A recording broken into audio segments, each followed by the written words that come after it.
fake ప్రచారం number 3 అంటే జగన్మోహన్ రెడ్డి గారు మీరు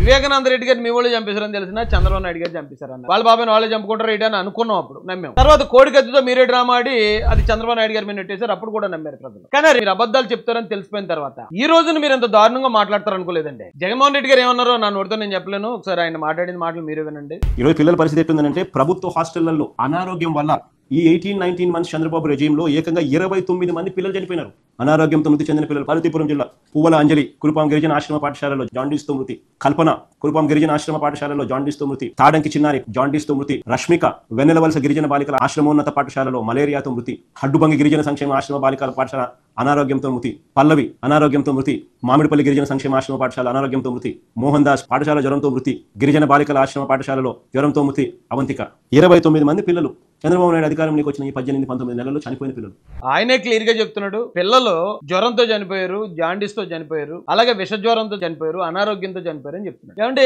జ్వరాలతోనే అనారోగ్యాలతో చనిపోయిన వాళ్ళని కూడా ఆ చావులను కూడా చంద్రబాబు నాయుడు గారే చంపారని జగన్మోహన్ రెడ్డి గారు ఆయన అకౌంట్ లో వేయటం ఎంతవరకు న్యాయం సార్ ఇది రేపటి నుంచి ఎవరైనా వయసు అయిపోయి చనిపోయినా చంద్రబాబు నాయుడు గారే అంటారు యాక్సిడెంట్ లో చనిపోయినా చంద్రబాబు ఆల్రెడీ యాక్సిడెంట్ కూడా మీరు చంద్రబాబు నాయుడు గారు అన్నారు మొన్న బస్ యాక్సిడెంట్ జరిగితే ఆ యాక్సిడెంట్ లో చనిపోయిన వాళ్ళు కూడా చంద్రబాబు నాయుడు గారే చంపారు ఇక రేపటి నుంచి వయసు అయిపోయి ఎవరన్నా 90 సంవత్సరాలు 100 సంవత్సరాలు చనిపోయినా కూడా వాళ్ళను కూడా చంద్రబాబు నాయుడు గారి అకౌంట్ లో వేసేసి ఫేక్ ప్రచారం చేయడానికి సాక్షాత్తు మాజీ ముఖ్యమంత్రి ప్రస్తుత పులివెందుల ఎమ్మెల్యే గారు ఈ స్థాయిలో ప్రయత్నం చేస్తున్నారు నమ్మినోడు నమ్ముతాడు నమ్మనోడు ఎలాగా నమ్మడు జగన్ గారిని నమ్మినోళ్ళన్నా నమ్ముతారు కదా అనే ఉద్దేశంతో ఈ స్థాయికి దిగజారి ప్రచారం చేయడం నాకు తెలిసి ప్రపంచ పొలిటికల్ చరిత్రలో ఇదే మొట్టమొదటిసారి అయ్యింది